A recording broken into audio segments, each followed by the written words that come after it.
And our mother Aisha, may Allah be pleased with her, the wife of the Prophet, she says in a hadith that the Prophet, when he's with me and his wives, he's so engrossed and so loving, as though everything are we. But the moment he hears the Adhaan, he leaves everything and walks as though, what happened? Because he heard the call of Allah. And he goes to the mosque. This is the implication of Tawheed in your life. But unfortunately, every one of us doesn't do that.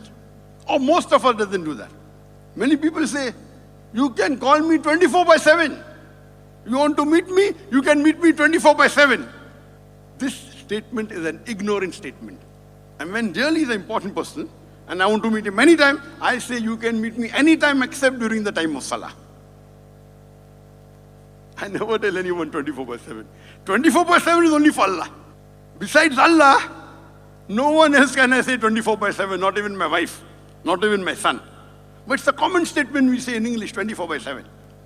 So in future, remember, if he's really important person, okay, you can call me. Because Salah is every day of your life, minimum 5 times. And other most of times are there.